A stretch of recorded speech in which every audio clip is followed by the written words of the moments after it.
மாதம்பட்டி ரங்கராஜ் அவர்களுக்கு பதிலடி சொல்லும் விதமா ஸ்ருதி அவர்கள் அவங்களோட சோசியல் மீடியா பேஜில் சமீபத்தில் வீடியோ ஒன்றா பகிர்ந்திருக்காங்க. அது இப்போ சோசியல் மீடியாவில் ரொம்பவே ட்ரெண்டிங்காக போய்கிட்டு இருக்கு. அண்ட் அதை பார்த்து நிறைய பேர் நிறைய விதமான கருத்துக்களை பகிர்ந்து வந்துட்டு இருக்காங்க. என்ன நடந்திருக்கு அப்படிங்கிறது தான் இந்த ஒரு வீடியோவில் நம்ம பார்க்க போகிறோம்.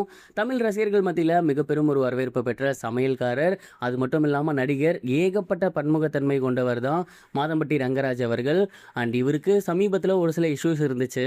ஸ்ருதி அப்படிங்கிற பொண்ணை அவர் ஏற்கனவே கல்யாணம் பண்ணியிருந்த நிலையில் ஜாய் கிறிசல்டாவை இவர் 2வது திருமணம் பண்ணிக்கிட்டாரு அப்படின்னும், அவங்களுக்கு ஆண் குழந்தை பிறந்திருக்கு அப்படின்னும், ஆனால் மாதம்பட்டி ரங்கராஜ் அவர்கள் அந்த குழந்தையை ஏற்றுக்க மாட்டார் அப்படிங்கிற மாதிரி ஜாய் கிறிசல்டா அவர்கள் ஆன்லைனில் வீடியோ ஒன்று வெளியிட்டிருந்தாங்க. மேலும் நிறைய விதமான உண்மைகளை அவங்க வெளியில் சொல்லி வந்துட்டே இருந்தாங்க. கோர்ட்லேயுமே கேஸ் போட்டிருந்தாங்க. அண்ட் அந்த ஒரு டைம் மாதம்பட்டி ரங்கராஜ் அவர்கள் இது சுத்த போய் இதில் எந்த ஒரு உண்மையுமே கிடையாது அப்படிங்கிற மாதிரி சொல்லியிருந்தாங்க. மேலும் அவங்க ஒய்ஃப் ஸ்ருதி அவர்களோட இருக்க மாதிரியான பிக்சர்ஸை சோசியல் மீடியாவில் பகிர்ந்து வந்துட்டு இருந்தாங்க. இந்த ஒரு நிலையில் சமீபத்தில் மாதம்பட்டி ரங்கராஜ் அவர்கள் ராகா ரங்கராஜ், அதாவது ஜாய் கிறிசல்டா அவர்களோட பையன் என்னோட பையன் தான் அப்படின்னும், அவரோட மொத்த தேவைகளையும் நானே பார்த்துப்பேன் இதுக்கப்புறம் அப்படிங்கிற மாதிரியும் ஒரு ஃபோட்டோவோட பதிவிட்டிருந்தாரு. மேலும் அந்த குழந்தைக்கு முத்தம் கொடுக்குற மாதிரியான புகைப்படத்தை பகிர்ந்திருந்தாரு. அண்ட் இந்த ஒரு விஷயம் எல்லாருக்கும் மிகப்பெரிய ஷாக்கிங்காக இருந்துச்சு. அதுக்கு ரிப்ளை கொடுக்கும் விதமாக தான் சமீபத்தில் ஸ்ருதி அவர்கள் அவங்களோட சோசியல் மீடியா பேஜில் வீடியோ ஒன்று ஷேர் பண்ணியிருக்காங்க. ஒரு ஃபேமஸ் இன்ஸ்டாகிராம் இன்ஃப்ளூயன்சர் அவர்கள் ஒரு வீடியோ ஒன்று பேசியிருக்காங்க. அதாவது, இன்னொரு பொண்ணை நான் பார்ப்பேன் அப்படிங்கிறவங்க கூட நம்பிடலாம், ஆனால் எனக்கு நீயே மேல், உன்னை தாண்டி இனிமேல் நான் ஒருத்தவங்களை பார்க்கவே மாட்டேன் அப்படிங்கிறவங்க மட்டும் நம்பவே கூடாது. அவங்க தான் உங்களுக்கு மொட்டை போட்டுட்டு சந்தனத்தை அடிச்சிட்டு போயிடுவாங்க.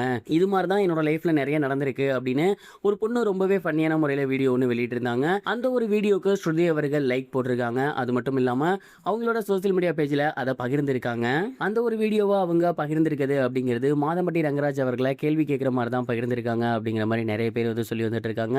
ஏன்னா ஸ்டார்டிங்கில் மாதம்பட்டி ரங்கராஜ் அவர்கள் ஜாய் கிறிசல்டா நாங்கள் நட்பு ரீதியாக தான் பழகணும் அப்படிங்கிற மாதிரி சொல்லியிருந்தாரு.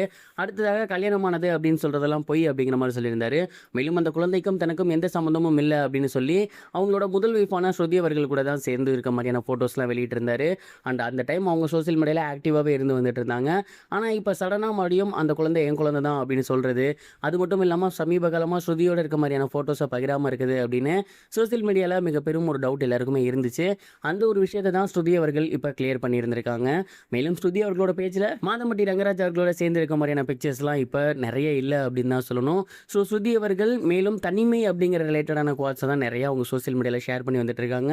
இதை வச்சு பார்க்கும்போது ஸ்ருதி அவர்கள் மாதம்பட்டி ரங்கராஜா பிரிஞ்சிருக்காங்களா, அப்படி இல்லைனா கூடிய சீக்கிரமே அவங்க டிவோர்ஸ் பண்ண போகிறாங்களா, இந்த மாதிரியான ஏகப்பட்ட கேள்விகள் வந்து சோசியல் மீடியாவில் போய்கிட்டு இருக்கு. அண்ட் இது எல்லாத்துக்கும் ப்ராப்பராக ஒரு விளக்கம் கிடைச்சா ரொம்பவே நல்லாயிருக்கும் அப்படிங்கிறது தான் ரசிகர்களோட ஒரு வேண்டுகோளாக இருக்குது. நீங்கள் இந்த ஒரு விஷயத்தை பற்றி நினைக்கிறீங்க? உங்களோட சப்போர்ட் யாருக்கு? மறக்காமல் இதை பற்றி கமெண்ட் பாக்ஸில் ஷேர் பண்ணுங்கள். இது வரைக்கும் கனெக்டிங் டிவிக்கு சப்ஸ்கிரைப் பண்ணனா மறக்காமல் சப்ஸ்கிரைப் பண்ணிக்கங்க. உடனடி அப்டேட்ஸ் பெறுவதற்கு நோட்டிஃபிகேஷன் பெல்லையும் கிளிக் பண்ணிக்கங்க.